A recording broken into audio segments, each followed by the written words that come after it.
enfermedades así globales más grandes, genéricamente hablando, es trauma, cáncer y enfermedad cardiovascular. Entonces, de todas las enfermedades cardiovasculares que vemos que existen, la hepatitis química frecuente, trastorno del ritmo, no tanto, hipertensión, ¿cuál es la probabilidad de que haya más de un hipertenso acá? Porque uno ya hay. Soy hipertenso hace años, no pasa nada. Ninguna sorpresa ahí. Ahora.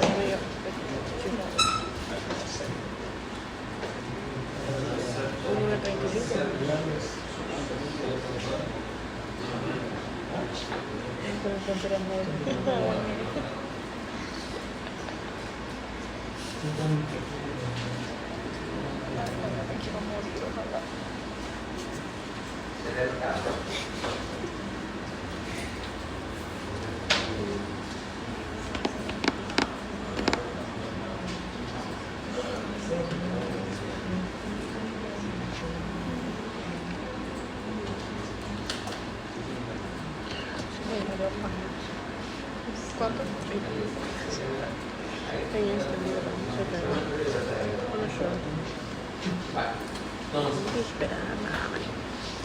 ¿cuál es la probabilidad? Porque si te das cuenta, según una estadística de saber cuánto, ves que aquí dice 1 billón de individuos.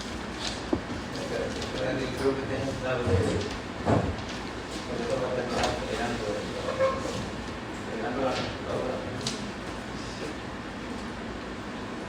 Un billón de individuos, que es prácticamente uno en 7 y pico, ¿va? O sea, más o menos 12% de la población mundial pudiera clasificarse como hipertenso, ¿va? Y eso quiere decir que en términos de mortalidad,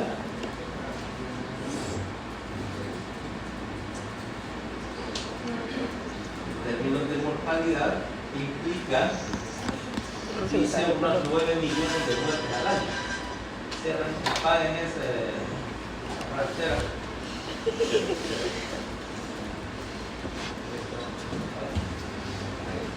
Y por supuesto la hipertensión como tal no es el problema, o sea, es decir, mi presión arterial es tanto, no es necesariamente el problema, o sea, de hecho ni siquiera es en la mayoría de las veces una enfermedad sintomática. O sea, puede venir, qué sé yo, Jesús, y tener ahorita 150 sobre 100 de presión arterial y no sentir nada. Y lo más chistoso es que lleva hace una semana y no se ha dado cuenta, precisamente porque como si ha estado desarrollándolo en una forma gradual, puede llegar a valores sorprendentemente altos antes de que le moleste, ¿no? No se adapta a todo. Pero el problema son las complicaciones, o sea, el hecho de que es un factor de riesgo, aparte de que es una enfermedad de por sí, es un factor de riesgo o es la causa inicial para un montón de complicaciones, incluyendo cardiopatía corona y otra vez, insuficiencia cardíaca, ¿okay? Pero lo más importante, el riesgo de ser un factor conocido para el desarrollo de la enfermedad cerebral vascular, o sea, un infarto isquémico, un infarto hemorrágico, una hemorragia cerebral primaria, por ejemplo, fallo renal, enfermedad arterial periférica, pero lo que más me interesa es el riesgo de la hipertensión como factor de riesgo para enfermedad cerebrovascular. Y si bien vos puedes estar razonablemente funcional después de un infarto de miocardio moderado, después de un infarto cerebral de tamaño responsable, algo te va a quedar de resto. ¿Okay? No digamos una hemorragia hipertensiva. ¿Okay? Entonces, la idea es que el riesgo la hipertensión como enfermedad es una cosa, como factor de riesgo es otra, y como factor de riesgo es mucho mayor la inmortalidad, porque esto te está causando 9 y pico millones de muertes por hipertensión, no estamos hablando por complicación. Eso es más alto. Entonces, ahora, presión arterial. Pero si decimos hipertensión arterial es una presión arterial por arriba de, y ahí te van a dar un número, ¿eh? Pero realmente esa no es la definición. Realmente lo que vos estás definiendo como hipertensión es una presión arterial que sostenidamente, o sea, sostenidamente, que así decirlo, crónicamente, supera al valor promedio para tu edad, sexo e incluso grupo poblacional. O sea, no va a ser la misma tu presión arterial a los 2 años que en el adulto. Y obviamente no lo vamos a meter aquí con los valores normales de presión arterial a las diferentes edades. Hay una tabla que te dice, qué sé yo, un recién nacido maneja una presión de aproximadamente de 90-50, por ejemplo, al nacer. ¿De qué habla? Una presión aproximadamente 90-50 al nacer, llega como a 90-70 a los 2 años de vida, etcétera, etcétera, y alcanzar por los valores de presión arterial sistémica del adulto alrededor de los 12 a 13 años.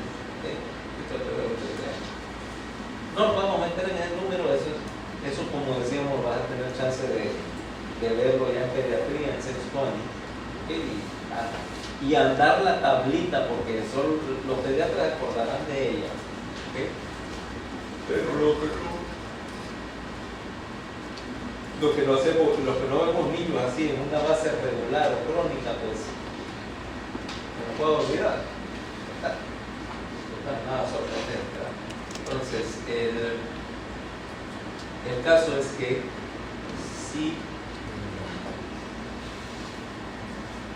si es así, pues obviamente va a variar. Va a ser un poco más alta en los varones que en las mujeres, ya lo sabemos. Y por supuesto, decimos, dentro de una población, entonces el porcentaje de los hipertensos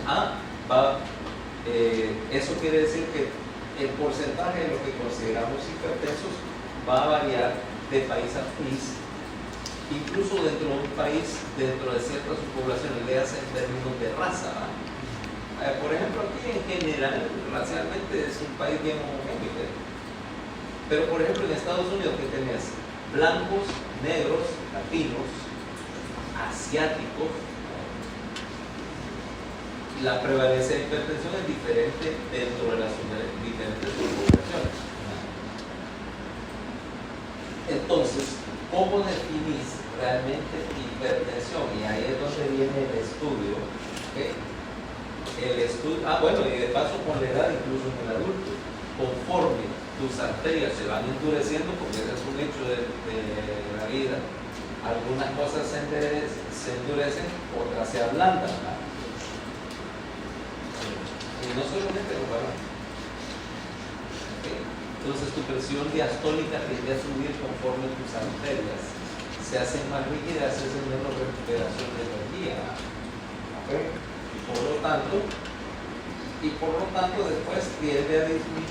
Primero sube y luego conforme se petrifican y ya no son capaces de estirar, la presión diastólica baja y la sistólica sube. O sea, la diferencial entre las dos presiones aumenta conforme después de los 60 años más o menos. O sea, que decir, por ejemplo, una presión de 150, 70, por ejemplo, es cuando digo, paciente viejito, ¿verdad? No tiene mucha talla. Es aceptable, es más aceptable para la edad de él. Ahora, eso me lleva a un problema. ¿Cómo defino yo el término hipertensión de una manera práctica? Pues van a decir, bueno, Si nos vamos a criterio de hipertensión, entonces vamos a definir que, decíamos, cuál es la presión arterial diastólica y sistólica normal para decir, bueno, tiene tanto así, es hipertenso. No llega a eso. No es hipertenso. ¿Va? Entonces, originalmente, esto en base a una serie de estudios poblacionales, se determinó, dice, bueno, la presión arterial límite va a ser aquella a partir de la cual empiece a incrementarse las complicaciones o la morbilidad. Entonces se decía, bueno, que para ese efecto, por esa definición, ese criterio que empezó a cambiar hace poco, relativamente, dice, 78 millones en Estados Unidos son hipertensos, en un país con una población de 320 millones de habitantes, o sea, la cuarta parte. Y de este cambia un poquito, ¿ves? Por ejemplo, 33.5 en los negros, 28.9 en los blancos y 20.7 en los mexicanos. El mexicano, o sea, asume, y estos 100 gringos, pues desgraciadamente, estos cabrones a todos nos ponen sombrero, pues. Es con la camisa de Molotov. Entonces, y por supuesto, por la edad 65.4, y dice, evidencia reciente que la prevalencia de hipertensión está subiendo principalmente por la obesidad, otra vez salen a bailar los gordos. Sin embargo, hay un factor de riesgo que está bajando en Estados Unidos, el consumo de tabaco. ¿Okay? Era otro factor de riesgo evidente y que por supuesto eso ha bajado. Ahora, caemos al mismo cuento. Okay. Vamos a definir entonces la idea de que presión arterial, vamos a definir que la definición tradicional de presión arterial, basado en todo esto, decía, bueno, cuando empieza a causar problemas. Y entonces la definición original decía, una presión arterial sistémica mayor o igual a 140 sobre 90, o sea, cualquier, ya fuera sistólica mayor o igual a 140 o diastólica mayor a 90. Esa era la definición original. Y entonces, que no contemplaba pues, realmente ninguna cuestión de edad. Ahora, eso obviamente se aplica para adultos. Para los niños, los criterios de hipertensión son un poquito diferentes. Vos definís hipertensión en niños por lo siguiente: cuando tomas una muestra grande de niños de una edad, vamos a tomar niños de 10 años, entonces es un rango, entonces el promedio, más o menos 2 desviaciones estándar. Todo aquel que esté más de 2 desviaciones estándar arriba del promedio de presión para esa edad es hipertenso. ¿Okay? Ahí se aplica obviamente un criterio así por año. Para niños, obviamente, como decíamos, como cambiaba con la edad, pero subir un poco con la edad, pues tenía que ser un poquito más específico sobre exactamente quién era. Pero asumimos adultos mayores de 18, más de 140, 90, vamos. Ahora, ya veremos que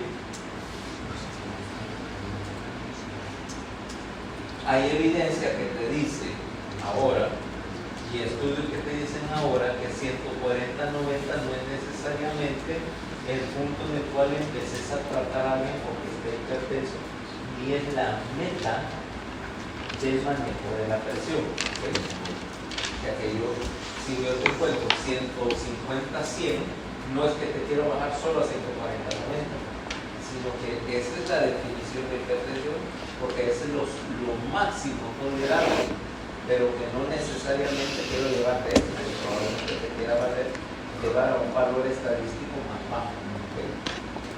No todo el mundo está de acuerdo con ese concepto de tratamiento, pero así es como se define la cuestión. ¿Okay? Ahora, Fíjate que quiere decir cualquiera de las dos, porque yo puedo tener, obviamente que cualquiera de las dos que suba me va a subir la presión media, porque acuérdate, ¿cómo definía la presión arterial media?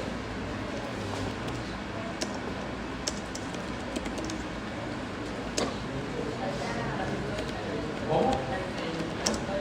No, esa es la presión diferencial.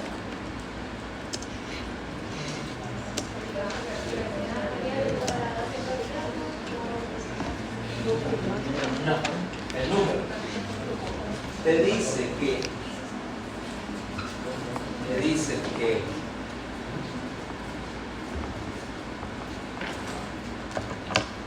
la presión arterial media, vamos, ¿qué es lo que viene? Es igual a sistólica más 2 por 2 veces la diastólica, ¿ok? Sobre 3, ¿ya? O sea que, por ejemplo, si mi presión arterial es 120 sobre 80, ¿verdad? Quiere decir que mi presión arterial media es igual a 120 más 2 por 80 sobre 3. 120 más 160 igual a 280 sobre 3 igual a 93. Esta es mi presión arterial media. ¿Okay? Para muchos efectos, yo quiero calcular mi presión arterial media porque es más fácil que calcular que estar calculando una o la otra. Si es una, que si es la otra, sino que cualquiera de las dos que suba me va a subir la media. Ahora, yo defino entonces dos tipos de hipertensión. Son tres. Hipertensión sistólica aislada, cuando solo sube este valor, pero yo puedo tener 150 sobre 80 y sigue siendo hipertenso.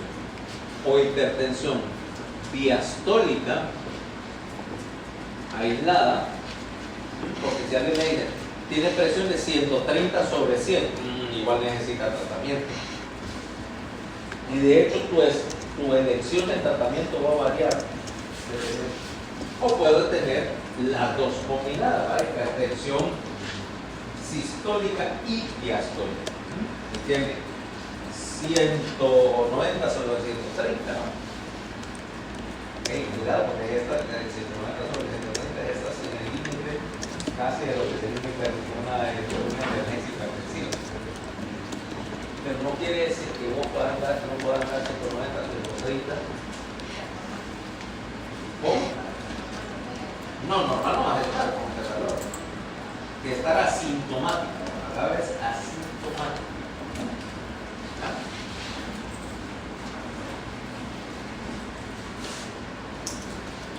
Para este efecto, yo no sé cuánto es mi presión arterial ahorita, pudiera estar elevada. No sé, pudiera tener, qué sé yo, 140 sobre 100.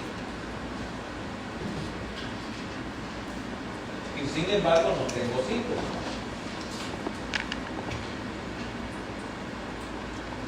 No tengo doctoral, como neumonía, no tengo ni dolor de cabeza, ni nada por el estilo. Porque esa presión puede haber estado aumentando a lo largo de un plazo de tiempo. Es como el cuento aquel de la rana en la olla de agua, ¿va?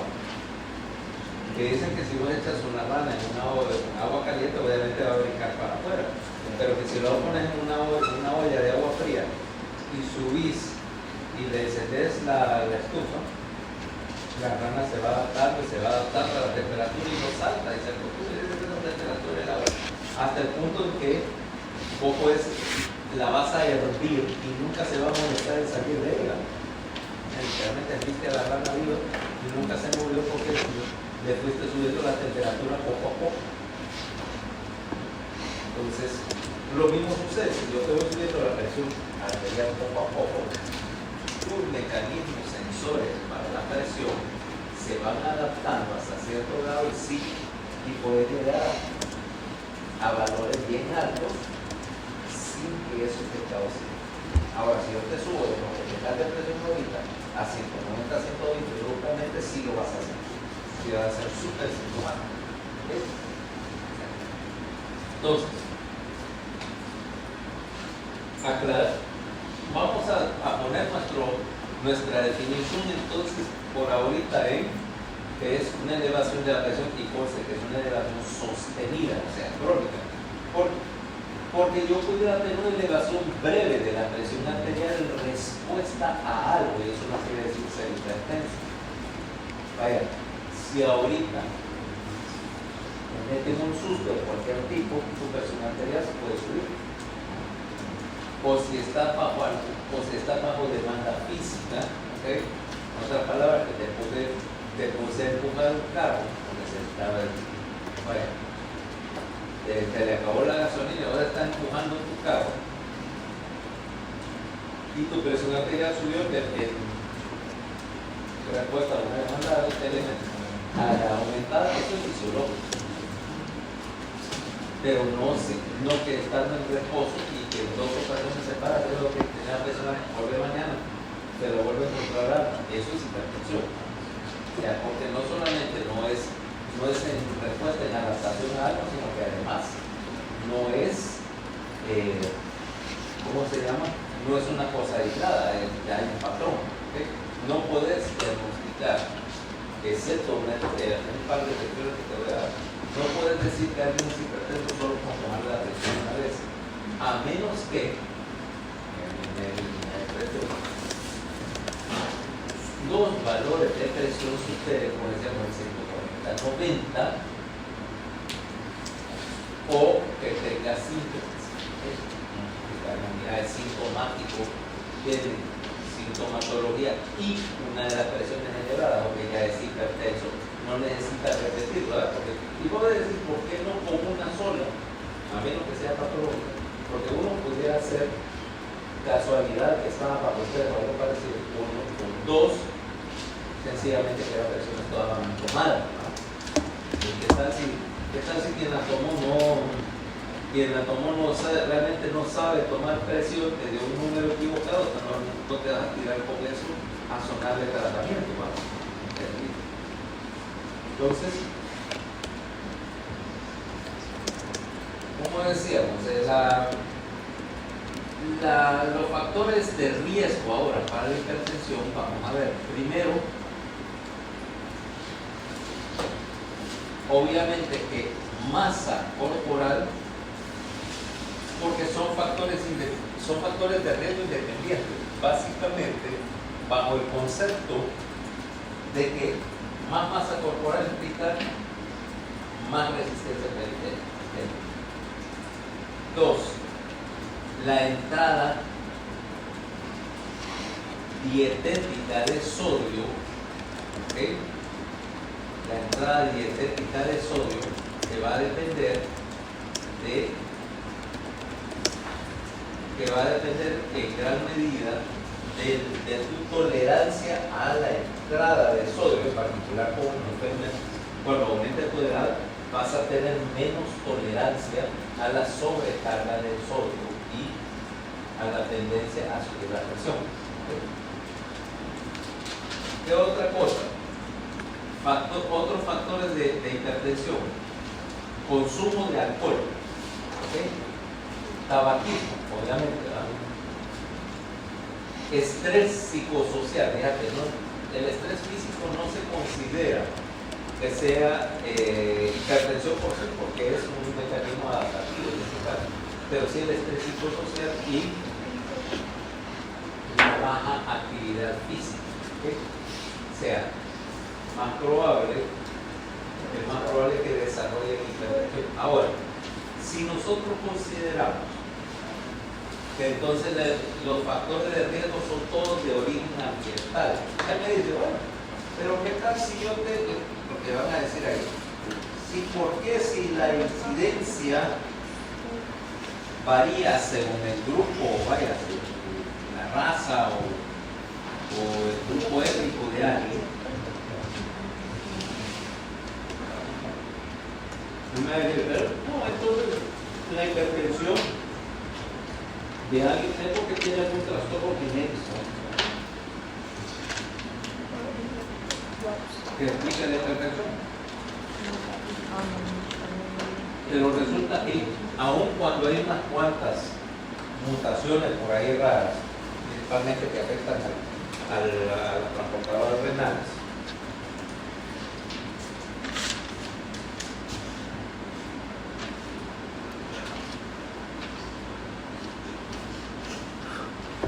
¿y qué estás pesquisando ahí de los? No lo recuerdo. ¿Quieres ver si estás antes o después? Creo, pues, qué barbaridad. No, a ver, ¿quién es mi siempre más antes? En otras palabras, estás buscando los jurásicos del grupo.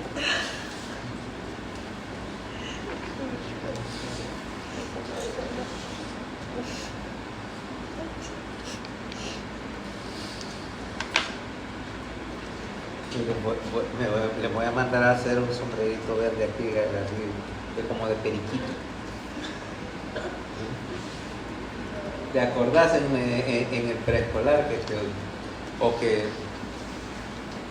no, ya sé que vamos a hacer, poner una silla así, como un banquito de varios, entonces ponerte en el banquito y tu trabajo va a ser estar ahí, pero con una caja de galletas de soda, ¿va?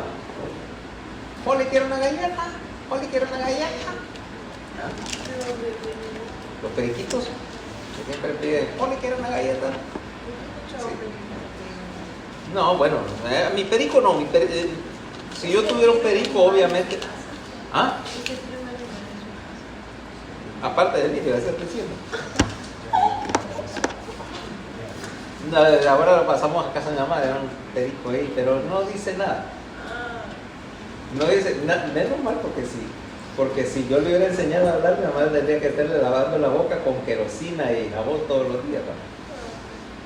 Es que yo, bueno, lo he escuchado esto no me gusta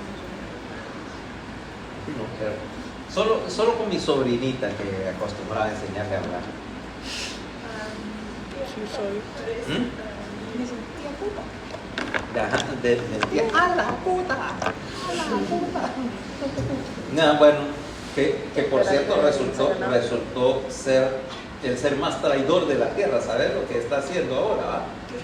Estudia medicina en la Chastólica. En la Chastólica de mi hermano. No, pero el hermano sí está acá. El orejón ese está en primero. O sea, la verdad que ya se supone que ya debería estar en segundo, pero biofísica, ¿va? Se las ingenió para quedarse en biofísica y no entrar. Obviamente.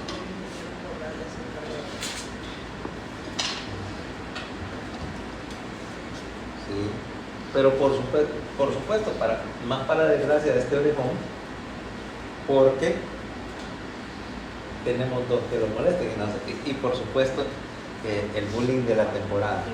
Tu hermana te va a adelantar. La hermana es un año mayor, entonces, un año menor, perdón, acaba de entrar. Tu hermana te va a pasar, tu hermana mira que allá en la Chastólica no se queda, tu hermana se va a graduar antes que vos. Un poquito de tortura psicológica con ese par de personas. Ah, y la gorda confesó.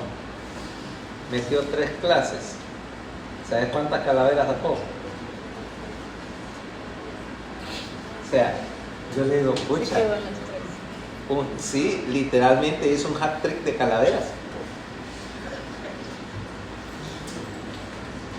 ¿Qué van a hacer? Hicimos regresarla. Sí, le van a poner el puesto de horchata conmigo. Me va a ponerle un puesto de horchata porque decir.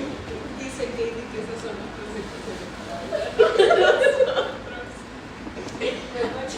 No, es que acordate, ¿dónde estábamos en 2016? Todavía estabas en como en octavo, noveno, ¿eh?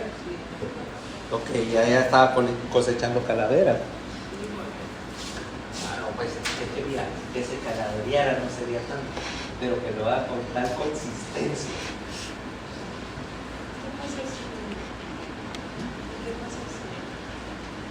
pasas uno, nada. Si estás a tiempo completo de estudiante, no tienes que hacer nada.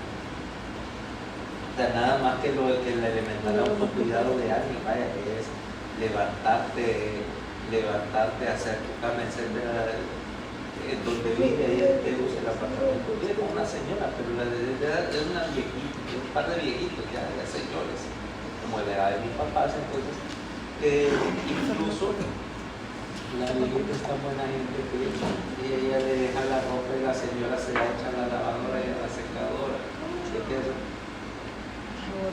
Ni en tu casa hacen eso, ¿va? No, a vos sí, yo vos no puedes un plato, tenés empleado. Pero bueno, para vivir solo, o sea, para vivir solo es algo que no le hace a nadie. No trabaja. No trabaja. Entonces, ¿qué para hacer? O pegado a un teléfono o sentada con una taza de café de frente y hablando. No pasa. Porque ella se queda metido en un grupo que se llama estudiantes radicales, que apoyan a esta vieja, no que su gobierno de desordenado. A la mamá le encantará, pero vos sabes que yo soy de derecha. O sea, vos donde le querrás buscar, no hace nada. No hace nada que no tiene beneficio. 50 años. ¿Qué es lo que digo? 25 años a esa edad yo ya manejaba la mitad de lo que voy a manejar el servicio de legislativo entero en la guardia para un país entero.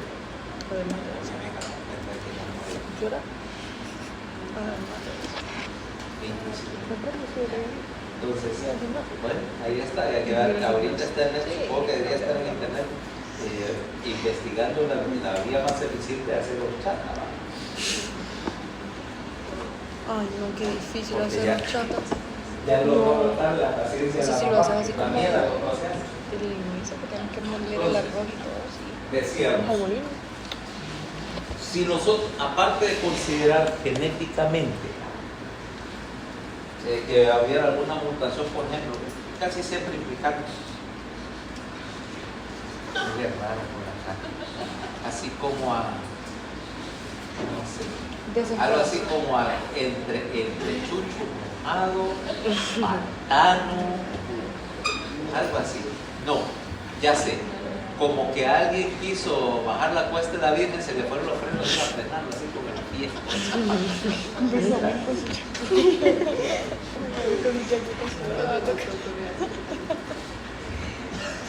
Yo los tengo puestos, o sea que no puedes decir nada, ¿ah? Además, hay gente que es buena para autoincriminarse. Ok, pero eso implicando algunas cosas o alguna rara mutación de qué sé yo, de los receptores autonómicos, pero eso abarcaría, si mucho, 2% de los casos que tiene una consideración genética de por medio. Pero en general, aquí es donde vamos a hablar en términos de causas hipertensivas. La genética, como decíamos, es tan rara como para ser negligible como causa de hipertensión, ¿ok? Sin embargo, sí vamos a encontrar que si bien no tenés un gen o una genopatía que te cause hipertensión, sí vas a tener muchos genes que te codifican para factores de riesgo para desarrollar la hipertensión. O sea, sí hay una genética desfavorable asociada, por ejemplo, al hecho de ser diabético tipo 2 o a la facilidad con que desarrollas dislipidemia, ¿va? ¿Okay?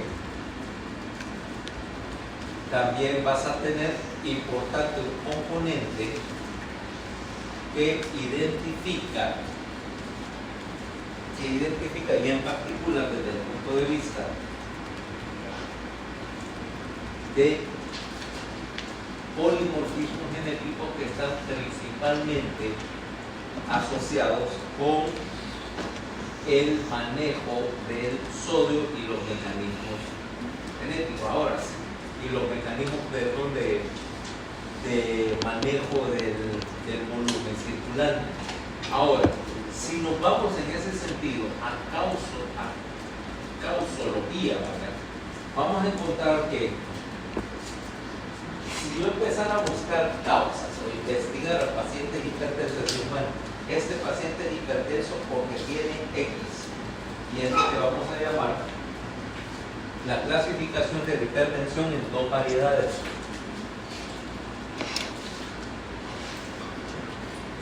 Esencial e hipertenso secundario. Hipertenso secundario es aquel en el cual se puede identificar una causa para ser hipertenso, y la hipertensión es un signo. Cosas como, por ejemplo,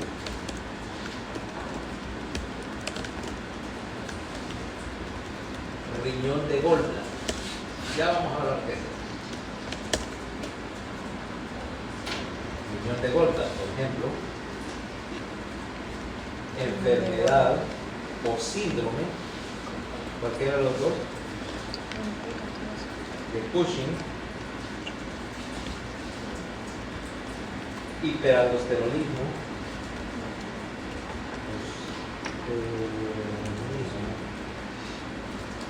primario, feocromocitoma,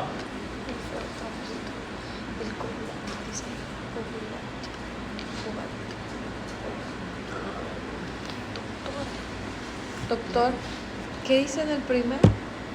riñón de Gallbladder. Sí. Riñón de Gallbladder. Suena el Gallbladder suena como villano de película de espías, pero no, era cardiólogo. ¿Ok? Hiperaldosteronismo primario, etcétera. Y una lista bien larga, etcétera. Pero si nosotros nos ponemos a investigar,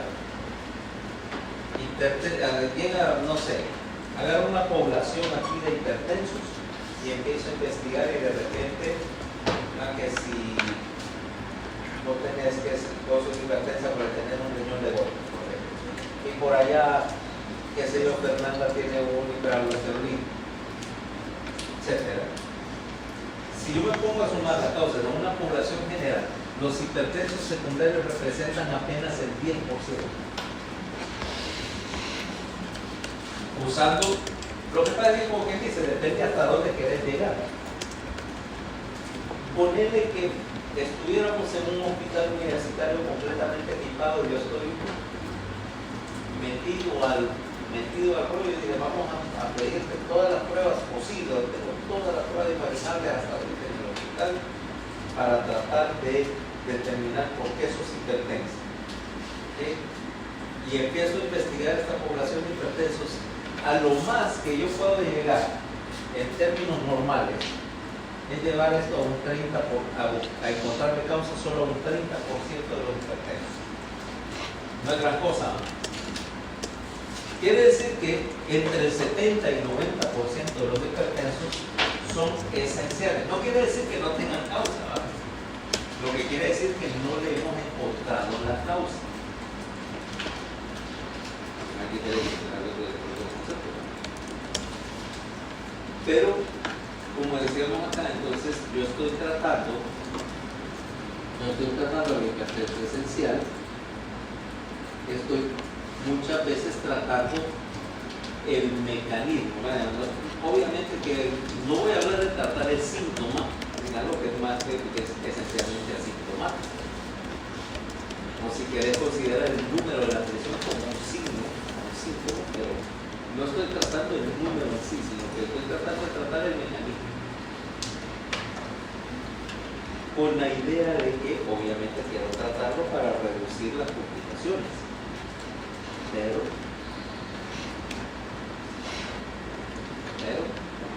no sé realmente qué es lo que está pasando, así como mecanismo último. Entonces, cuando vayamos a hablar del mecanismo de la hipertensión, vamos a hablar en cierto sentido de las causas que van a ser secundarias, pero que no son realmente la causa última. La causa rara vez puedo meterme a enfocar.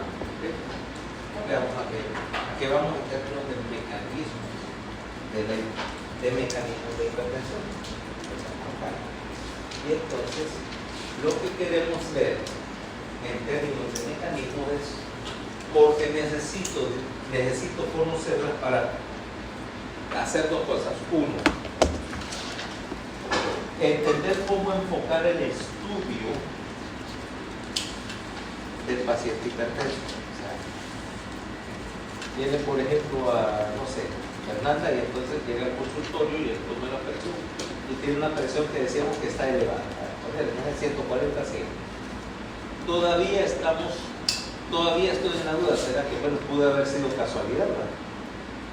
Puede que, no sé, andabas estresada, había mucho tráfico, no habías comido, cualquier cosa. Particularmente no habías comido, esa es la parte más importante acá. Decimos, ¿cómo se pone cuando no come?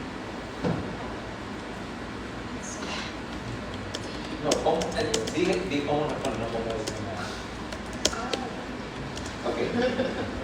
Entonces, 140, no 100. Entonces, puede ser cualquier cosa. Venga mañana, le tomamos la presión otra vez, Fernanda, sí, está hipertensa, que ya tenemos 2 medidas, etc. Ahora, yo quiero saber qué estudios le voy a pedir. Obviamente, no necesariamente le quiero pedir toda esa batería de estudios para buscarle causas de hipertensión secundaria, o todas las posibles, porque no es costeable. No es costeable ni gano gran cosa, porque como ves, la mayor probabilidad de las veces, de los casos, no voy a encontrar una causa y pedí un montón de cosas que no me sirvieron de nada.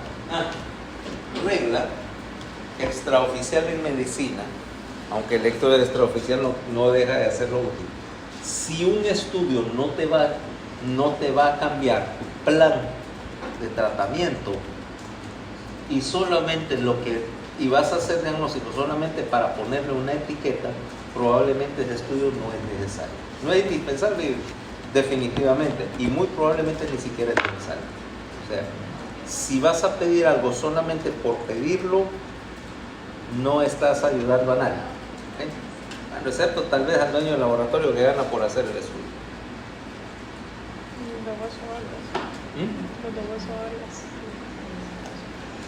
O cualquier otro. Fiable. Es uno de los más famosos. Cualquiera. No, además de estudio no necesariamente es laboratorial. Puede ser, por ejemplo, en este caso que le vas a hacer un estudio hemodinámico y entonces ya no es de laboratorio. Eso sí, a los de CENESA van a dar brinquitos de la alegría, ¿verdad? Lo mande al módulo cardiovascular. Igual los piratas de Paya, ¿verdad? Piratas. Los de CENESA no son piratas, son bucaneros. Son bucaneros, corsarios. No, había una palabra en inglés antes. Highwaymen, de esos que andaban, de los que asaltaban diligencias. En todo caso es peor que el Valle para cometer asalto en despoblado, ¿verdad? No, pero cuestión así de ser más cara una consulta en el hospital del Valle o en San. No, es que acordate que las consultas, los honorarios de consulta los pone el médico tratante, eso depende de cada quien. Ahora, de que cuál te va a salir más caro a la hora de hospitalizarte, pues la verdad es que se da duro a ver quién es peor. Yo te diría que el Valle es más caro, pero claro, yo tengo una ventaja en CENESA. Descuento de socio, por supuesto. Además, yo no gasto en hospitalización en CENESA. ¿Para qué voy a ir a meterme a CENESA cuando tengo un hospital? ¿Ah? O sea, sería ilógico. Claro, no me crees. Ahora que ya está razonablemente funcional en la Esperanza, me quedo allí. Sí, así se llama. Los nombres ahí que le ponen en todas las cosas. Pero cambian el nombre, ¿cómo no Sí, vas a porque llamar? no puede ser Esperanza y que Fe. usted lo escoja.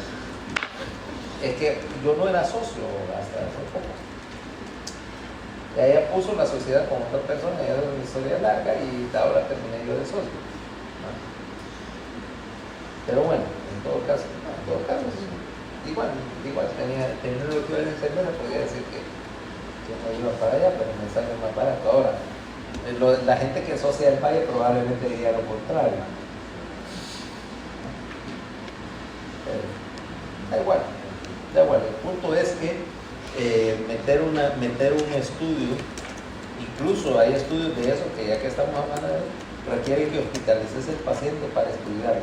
Por una hipertensión, tiene que ser algo para estudiar por qué un paciente de hipertensión tendría que ser algo así como muy bien explicable de por qué estás haciéndolo. O sea, vamos a considerar que los mecanismos estamos hablando en el sentido de que no estamos buscando la causa última, sino por qué la presión arterial sube. ¿Ok? Entonces, la idea es que si vemos mecanismos, entonces acordate que tenés que recordar que los dos, o cómo se determina la presión arterial. O sea, la presión arterial es producto o es una función de dos cosas. Uno es el gasto cardíaco y otro la resistencia periférica. ¿Vale? Ahora sí. Y el gasto cardíaco es el producto de dos cosas. Uno es el volumen latido y otro la frecuencia cardíaca. Ahora, el volumen latido a su vez va a ser determinado por dos cosas. Uno es la contractilidad, ¿ok?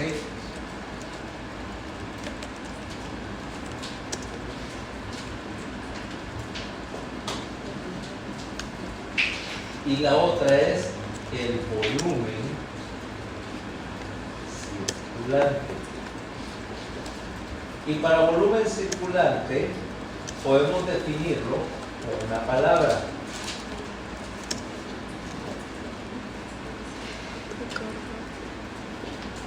Precarga. ¿Ok? Mientras tanto, el otro es multiplicado por, ¿ok? Multiplicado por la resistencia periférica, que es diagramatizado por dos cosas. Uno es el concepto de la estructura vascular, o sea, cosas como por ejemplo el grado de contracción, de ¿cómo se llama? O la luz de un vaso, la resistencia que te ofrece un vaso, por ejemplo, que está obstruido por placa de Roma, versus la longitud del árbol vascular. Obviamente que, qué sé yo, Gabriela tiene un árbol vascular necesario para suplir sus lechos capilares y nada más. Ahora, si Gabriela de repente llega a pesar 240 libras, va a necesitar muchos más vasos sanguíneos, mucho más para irrigar toda esa masa corporal que ganó, ¿no? Y pasar de los aerodinámicos espacios, de los delgaditos a los estrechos confines, de los inputs, ¿no? ¿Okay?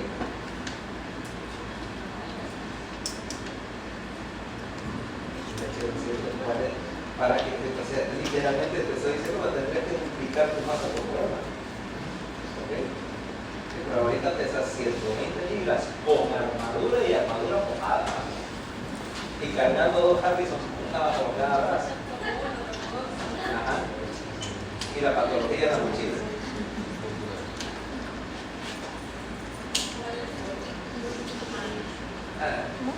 Nada, que me busquemos libros que sirven. La goma y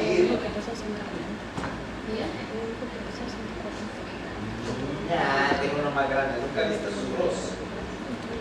Su bros es más grande que la biología clásica, con la que estudiamos algunos. que la semiología cambia. O sea, los libros de semiología antiguos operativos, porque en la época era pura clínica para todo, ahora más abreviada, menos metida al rollo.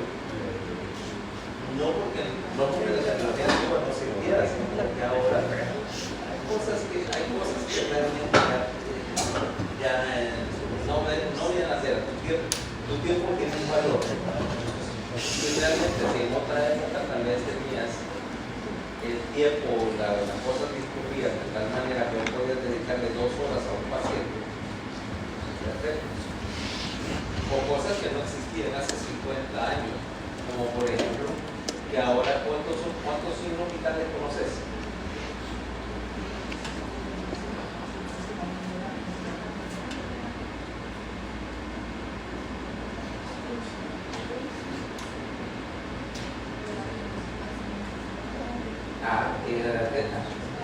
Hace 30 años, 35 años que voy a hablar de biología, no existían los oxígenos del pulso, por lo menos no los portátiles.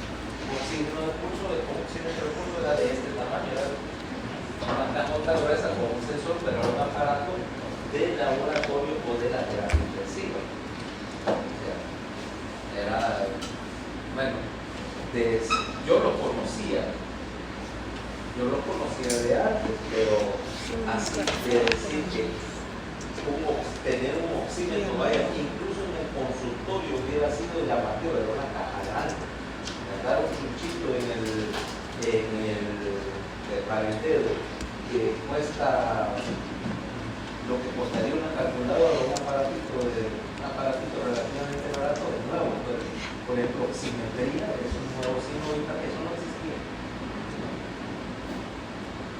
Y por ejemplo, decir que ya no le tomas el pulso a los pacientes. Ahora eso es el 4º año que lo exige para hacer una historia clínica, pero si no lo harías.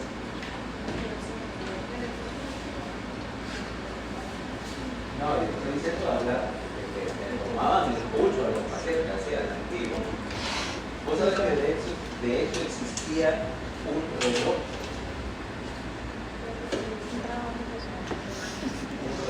para médicos. No, pero tiene que quedar como por la salida, porque si para que veas cómo cambia. Entonces, por lo tanto, la semiología cambia. Ya te voy a decir. Para que veas algo que sigue siendo útil, pues, pero obviamente que ahora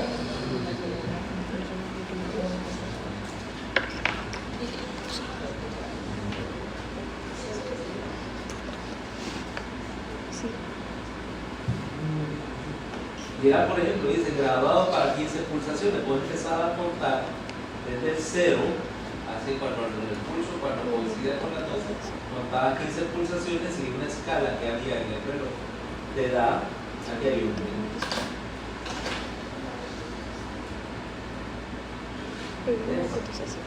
Y esa escala roja te da, ¿cómo se llama? El pulso, y la escala azul te daba respiración por minuto. ¿Te cuenta? Por cierto, eso lo está volviendo a tirar. Yo quisiera uno, lo que pasa es que no es tan barato. Dice 1.700 euros. Entonces ahora es una cuestión así porque sos médico, es decir, así como los pilotos andan esos relojes con esos relojes de aviación, entonces uno de médico, y esa escala tan rara, y eso para que antes era como de ley, y vos ves el clásico así de 1920 que está el doctor tomando el pulso así como un cronómetro. No es un cronómetro de deporte, es un cronómetro médico.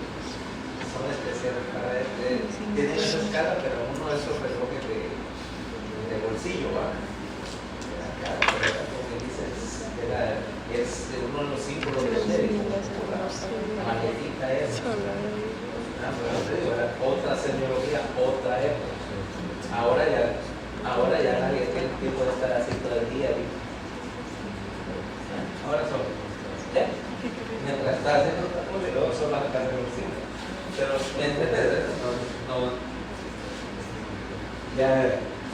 lo usas así por lucirlo, ¿vale? A menos que seas el doctor Chapatín, como el de Chespirito. Nunca se hecho del Chapulín Colorado. El doctor Chapatín es un médico viejito que te da una bolsa de papel acá. Y siempre dice, sí, no, usted que es un viejo, ¿vale? O la doctora Lisa. Entonces todavía se acuerda, cuando tomaba, lo único que cuando ella llevaba semiología, lo que hacía era, cuente 60 segundos, entonces sacaba un relojito, le daba vuelta, te tomaban el pulso con reloj de arena. La doctora Lisa María tenía que esperar que fuera mediodía, porque tenía que ver que el sol se movía, ¿verdad? En ese tiempo Lisa María todavía no el sol.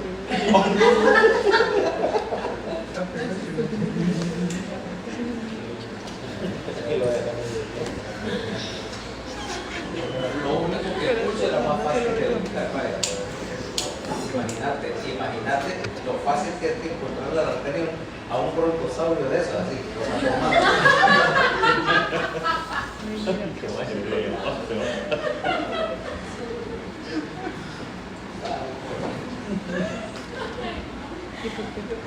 si cualquiera. Ahora, la resistencia periférica, aparte de la longitud de los vasos, implica también la función de los vasos, el diámetro vascular, y eso debe ser medido por el tono vascular, el tono del músculo liso vascular. Quiere decir que yo tengo entonces 1, 2, 3, 4, 5, 6 factores, cada uno que son multiplicativos, o sea que cambiando cualquiera de ellos, cambio la presión arterial. Entonces, si nosotros sacamos esto, entonces vámonos de un principio. Si la primera parte del componente y esta función vascular y estructura vascular por resistencia periférica, también lo podemos denominar como otro término. Igual a post-carga.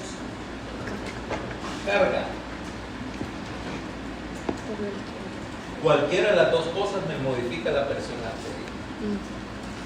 Quiere decir que yo puedo considerar, no solo es analizar la fisiopatología de la hipertensión arterial, sino también orientar el tratamiento de la presión arterial ya a modificar uno o ambos de esos dos componentes, pre o post carga. O el tercero, que no está tomado ahí, fíjate, es contractilidad, o sea que tengo tres cosas modificadas: 1, 2 y 3, que no es dependiente. La contractilidad es la única cosa que es independiente de volumen y que es independiente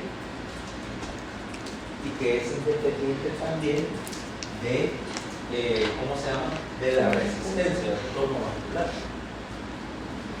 O sea que vamos a determinar entonces los mecanismos. El primero de ellos es el concepto de volumen intravascular. O sea que ahí tenés que ¿cómo se llama? El riñón puede ser tanto causa de hipertensión o de una alteración de un manejo del volumen, como víctima de una hipertensión, porque eventualmente no está hecho para tolerar una sobrecarga de presión por tiempo indefinido. Entonces, de hecho, la principal causa de hipertensión secundaria es una enfermedad renal. Ahí te puse la primera, que es el riñón de Goldberg. Ahora que se refiere al riñón de Goldberg, es lo siguiente, para aquellos que están preguntando qué es. Poner la aorta aquí, ¿ya? Tengo un riñón normal acá, y el otro riñón es un vestigio, ¿ya? Ese es el riñón de Goldberg. Un riñón pequeño pero que está perfundido, ¿okay? Atrófico pero perfundido. Ahora, me secreta renina en grandes cantidades. y de hecho muchas veces ni siquiera está conectado, o sea que el paciente para efectos de drenaje tiene un riñón único, pero este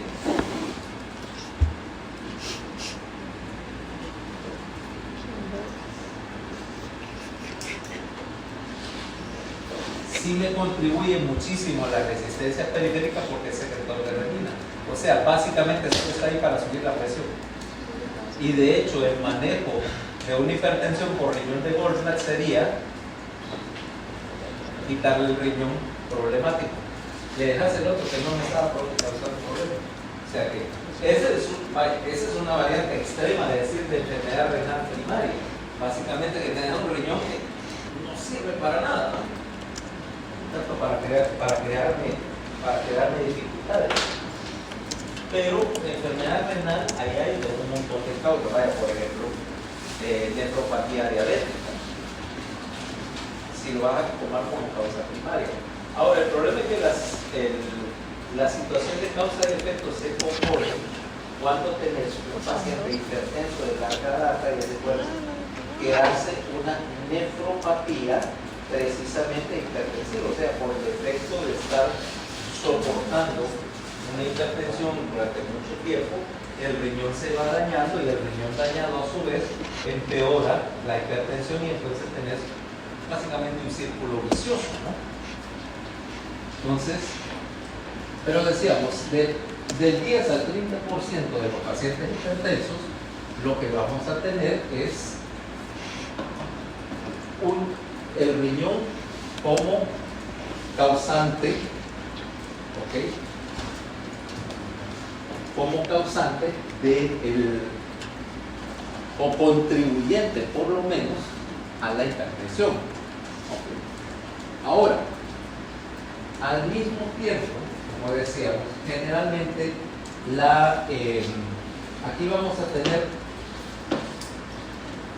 dos posibilidades, o tres, en los cuales el riñón es el malo de la película. La primera es cuando tenés un riñón que maneja muy mal el exceso de volumen, o sea, que tiene una capacidad disminuida para deshacerse del exceso de solubilidad. Porque el principio de todo el asunto que viene, por ejemplo, ¿qué galonaje tiene eso? 2 litros. Okay. 2 litros es más o menos la mitad de tu volumen circular, ¿no? Ahora, 40% de tu volumen circular. O sea que si vos te estás tomando esto en un día, tenés que tener un mecanismo renal para deshacerte de esto, porque si no estarías incrementando el volumen de 2 litros. Vaya, vamos a asumir que esto es algo, que no se cree que ahí viene la secreción de las otras, pero suponete que para meter estos 2 litros y yo te lo acompaño de una cantidad suficiente de sodio para que retengas esta agua. Tengo que tener mucho sodio.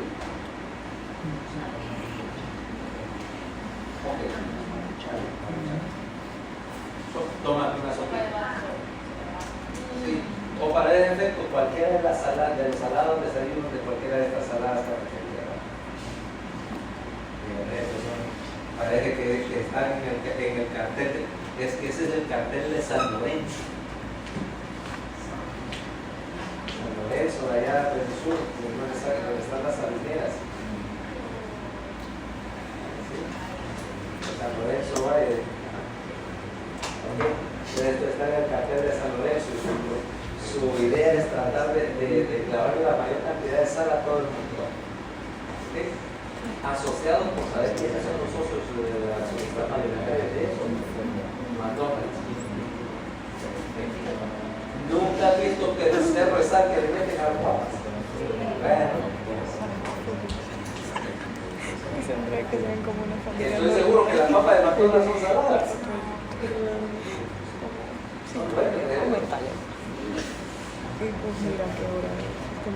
Sí, o sea, porque aparte son, ¿cómo se llama? Miembros fundadores de la Asociación para la Promoción de la Aterosclerosis.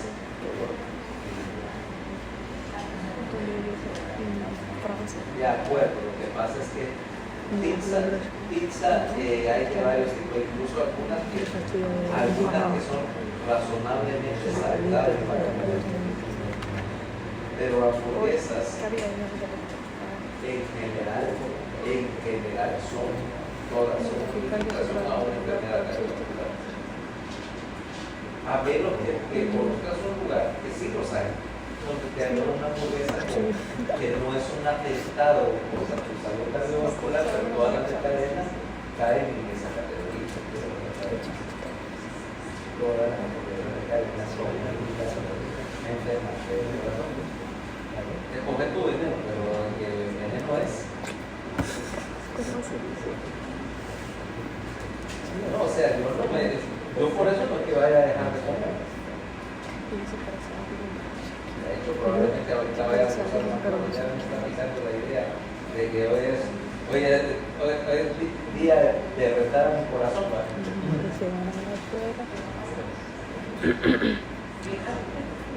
Yo siempre lo cambio por más veces. Cambio el sodio por un montón de ingredientes misteriosos. Sí, exacto.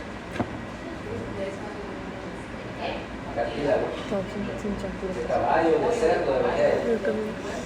Vos hidrolizás el cartílago para sacar la proteína, porque luego. Ay, inocente criaturita del Señor.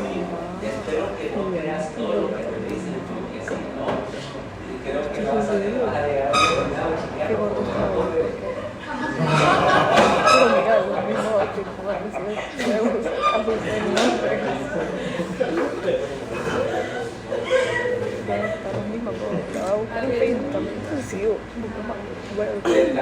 el cartílago se hidroliza, o sea, se le mete enzimas y ácidos para deshacerlo y convertirlo en una especie de como de baba, que es el pegamento que une a los nubes. Mira, el nube no es carne. O sea, el pollo en el sentido que sí, pueden células de pollo, pero luego eso se trata con los pedazos de pollo que no pueden quitarse la carne, se trata de un chorro de agua a alta presión para separar mecánicamente las células. ¿Okay? Entonces, pollo mecánicamente separado quiere decir que es un chorro de agua a alta presión, que básicamente es como una hidrolavadora para quitar toda la carne del hueso y deshacerlo. Luego se mete con sulfato de amonio o algo así para soltar las uniones intercelulares y convertirlo en como una baba rosada, una baba de células sueltas. Y luego le agregas este cartílago convertido en baba para hacer una especie de pegamento, de masilla. Por sabor a carne le metes unos cuantos ingredientes, incluyendo ingredientes derivados de soya, por ejemplo, este es un poco de lecitina de soya, para que pueda fluir, porque eso es una máquina que lo escurre con pasta de dientes, de hecho. Y entonces luego esa baba pasa por un extruder, parecido al que es para hacer churro, porque los nubes de McDonald's son en 4 formas, si los compras los paquetes de grasa, todos tienen la misma forma. ¿Okay? Esa pasa a una cámara donde se precocina para que mantenga la forma, luego pasa por un baño del empanizador ese, y de ahí se precocina, está casi completamente cocinado, no por razones de salubridad, sino porque va a reducir el tiempo de la freidora. Y luego pasan a una cámara congeladora al vacío y instantáneamente descongela. Los envuelven y los traen acá para que 2 minutos en la freidora solo para calentarlos, que la gelatina esa de cartílago derretido se vuelva a derretir, luego se console y los comen solo los residuos sólidos y para poderlo sentir de una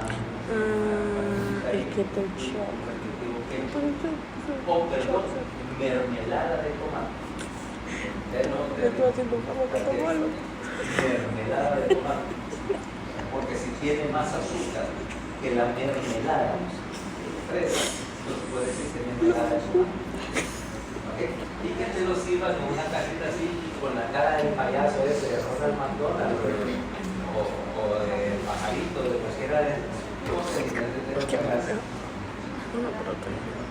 Pero mira, a ver si está buena de camoles. Ah, no, no que podría. Claro, se vas a ganar. Pero copiarla en otro documento ¿Quién sabe para si desarrollar, descargarlo. no sé qué porquería le echan para que eso tenga forma de no sé. No, gasten,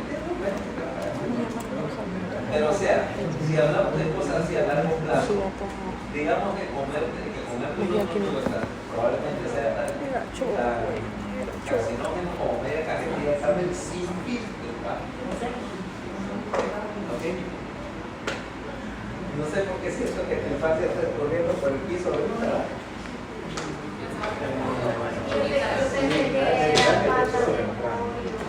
Ah, sí, son las patas del pollo, patas y picos de pollo también se lo ponen ahí.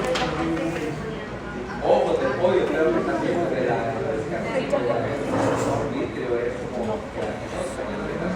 ojos de pollo también se le plumas, qué sé yo. O sea, pero pechuga es lo que tiene más para ir de pollo.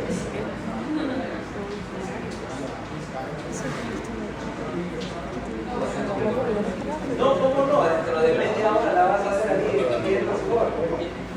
No les pone lo que me da todo el tiempo a pesar de que dicen esas cosas. Ella me está quedando,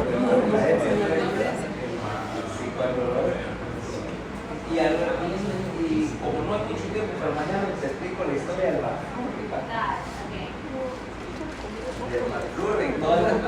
toda la gente que es un helado de vainilla que no tiene ni helado ni vainilla en su composición y que los van a echar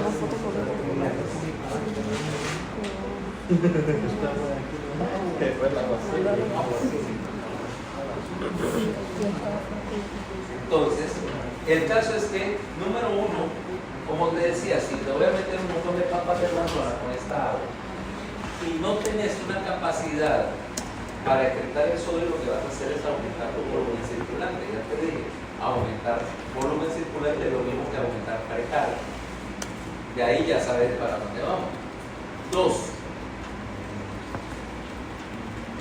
que tal vez no sea que tengas una capacidad reducida para excretar el exceso de volumen, sino que tengas una respuesta equivocada en términos a la depresión de volumen. O sea, normalmente, si yo te retengo los líquidos y empiezas a excretar sodio, tu flujo sanguíneo general va a disminuir, ¿correcto? Eso te va a conllevar a la señal renal que indica que estoy perdiendo volumen. Tengo poca perfusión al túbulo, por lo tanto, secreto,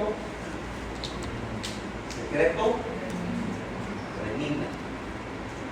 Renina actúa sobre angiotensinógeno para formar angiotensina, que se convierte en angiotensina 2, que se convierte en aldosterona y retener líquido. ¿Okay? Ahora, esa respuesta presora tiene que ser modulada. Y eso quiere decir que vos para cierta cantidad de sodio o hasta cierta respuesta, ante cierto estímulo, vas a necesitar una cantidad predeterminada de renina. Ahora, si secretas un exceso de renina y sos lo que se llama hipertenso con renina alta, quiere decir que ante un reto de volumen vas a sobrecompensar y tender a retener sodio porque está sobreestimulada esa cascada. Es un hipertenso de renina alta si hay un gen que tiene la producción de renina, y eso lo vas a encontrar particularmente expresado en gente de ascendencia africana, que tienden a la tendencia a tener tasas más altas de hipertensión y la tendencia a ser resistente, por ejemplo, al tratamiento con diuréticos. Entonces, posibilidad número 2. 3. El riñón. Esos mecanismos también son influenciados por el hecho de que el riñón es un determinante importante de la resistencia periférica, porque tiene una posibilidad. El riñón tiene una respuesta presora debido a que mueve la resistencia periférica de forma variable, ¿ok? Responde a la norepinefrina, por lo tanto, abriendo o cerrando las arteriolas del riñón, vas a regular la resistencia periférica. Acordate que, bueno, me va a decir, no, pero si las arteriolas del músculo tienen más capacidad de cerrar. Sí, pero el músculo no está perfundido al ritmo que el riñón, ¿verdad? 25% del gasto cardíaco está pasando por el riñón en un momento determinado. Y dos, el músculo está a veces perfundido, a veces no. ¿Qué sé yo? Mis músculos de la pierna no están siendo perfundidos realmente ahorita, pero mi riñón sí, ¿ya? Y por lo tanto, mi riñón que sí está perfundido es más sensible al efecto de la norepinefrina. Por lo tanto, cualquiera de esos tres va a ser determinante de la presión arterial. Por lo tanto, eso es lo que estamos hablando. Flujo sanguíneo igual a presión sobre resistencia, ¿verdad? Y cuando aumentas la resistencia vascular para mantener la perfusión renal, vas a tener que aumentar la presión arterial. Es un mecanismo automático.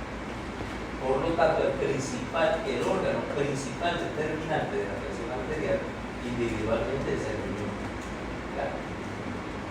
Ahora, vos me vas a decir, bueno, pero si es cierto, si ese volumen incrementado debería estimular el mecanismo para orinar sangre, el mecanismo de péptido natriurético.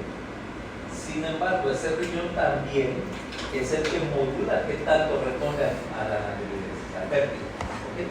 Y si no responde a él, básicamente lo que va a pasar es que ¿cómo se llama?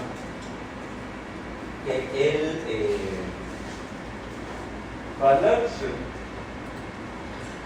entre retención de sodio y natriuresis se va a afectar y va a tender a favorecer la retención de sodio. Entonces, el mecanismo que te queda es lo que llamamos natriuresis por presión, en el cual un aumento en la presión me aumenta el flujo a través del glomérulo, me aumenta la filtración y la pérdida de sodio.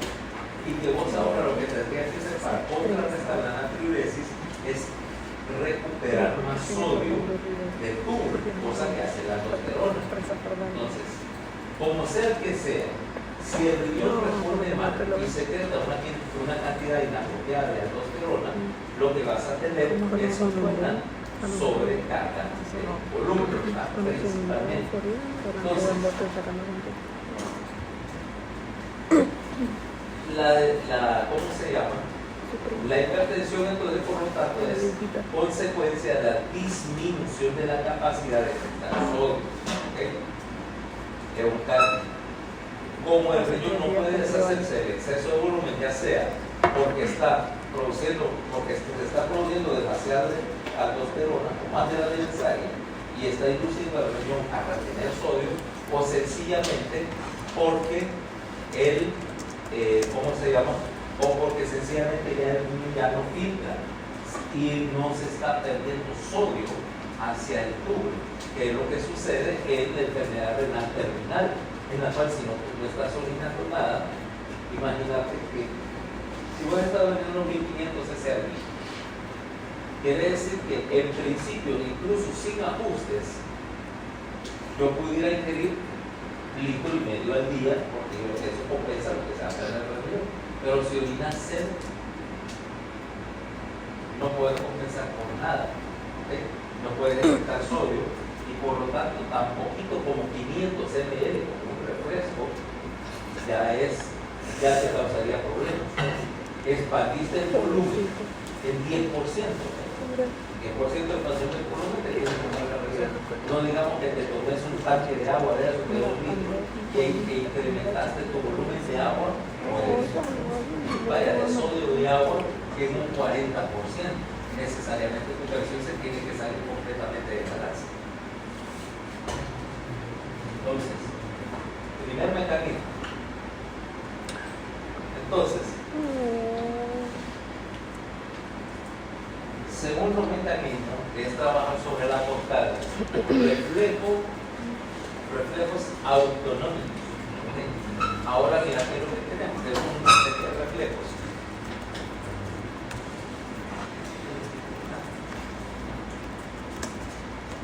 Una serie de reflejos adrenérgicos, que autonómicamente mediados, que van a modificar la presión arterial en dos sentidos. El primero es a corto plazo.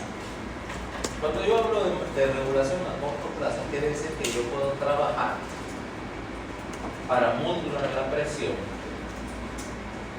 a corto plazo, jugando primero con abriendo y cerrando lechos vasculares para regular la resistencia y modificando a corto plazo la contractilidad, ¿sí? Estimulando la entrada de calcio a la célula miocárdica mediado por norepinefrina.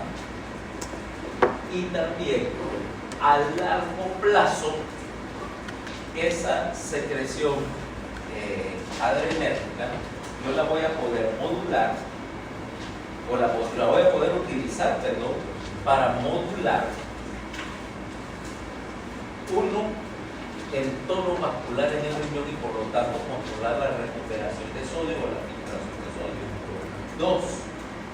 Para controlar a largo plazo también la regulación de la secreción hormonal, por esa secreción de aldosterona en particular, ¿okay? Que está ajustada también mediante un estímulo adrenérgico. ¿Okay? Por lo tanto, tengo dos tipos de efectos. ¿Okay?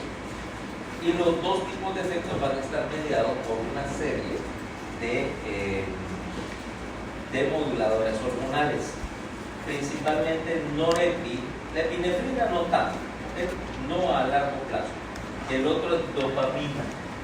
La dopamina va a tener un efecto también que es dependiente de la dosis. A dosis bajas es un vasodilatador renal y tiende a mantener la presión, no la baja, pero la sube. A dosis mayores va a estimular la liberación de norepinefrina, entonces tiende a subir la presión. Entonces yo puedo haber hecho a buscar dopamina para mantener una presión arterial, y para eso se utiliza terapéuticamente. O sea, en la unidad de cuidados intensivos es uno de los medicamentos que está ya en dopamina, qué sé yo, dopamina 80 miligramos, 250 de salino, y empezando a pasar, qué sé yo, a 2 microgramos por kilo minuto para mejorar la función renal. Pásame a 7.5 para subir la presión. Igual que como te dije que utilizo la norepinefrina para regular la presión de forma controlada, ¿va? En otras palabras, ponerle la norepi. A Fernanda le encanta la norepinefrina. Pasa, no quiere pasar, ponerle norepi.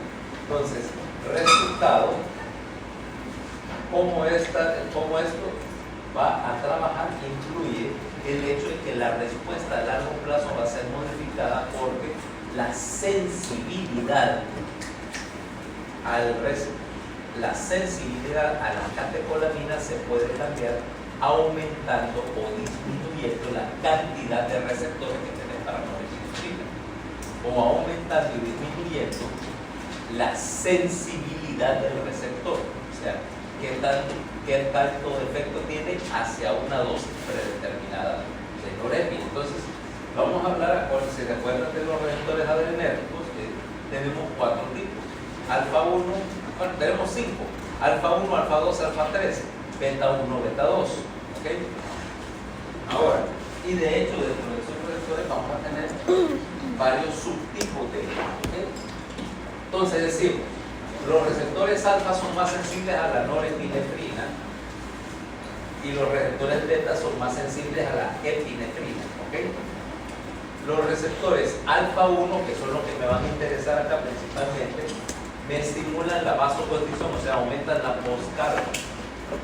Los receptores alfa 2 están localizados en las, ¿cómo se llama? En la membrana, en la membrana de las terminales pulmonares, y son de menos interés acá. Son vasodilatadores pulmonares, ¿okay?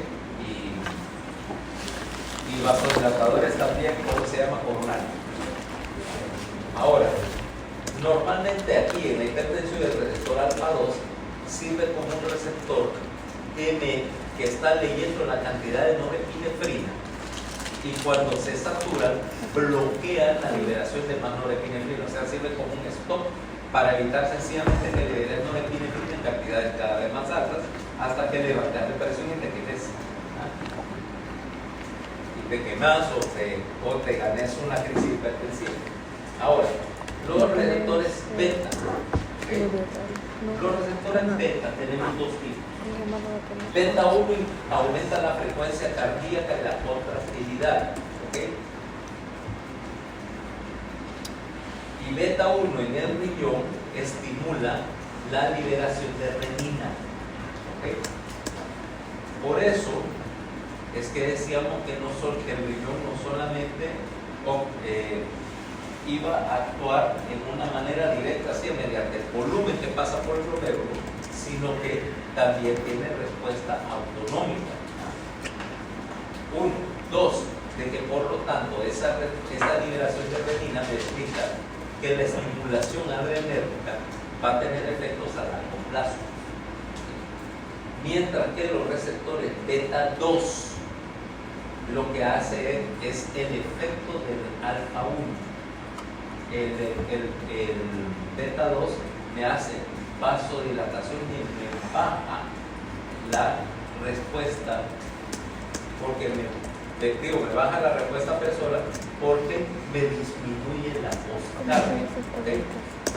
Ahora, las concentraciones de catecolaminas van a variar la cantidad de receptores. Si yo estoy sostenido a niveles altos de catecolaminas, los receptores que tengo van a empezar a bajar de actividad. Eso es lo que se llama desregulación, ¿no?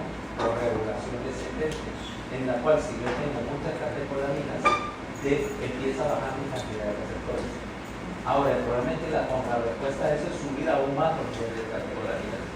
Normalmente esto está balanceado porque, si te das cuenta, tenés un mecanismo, por ejemplo, mediado por alfa 2, que te limita a que no soltes toda la molécula de un solo. Pero sin embargo, si estás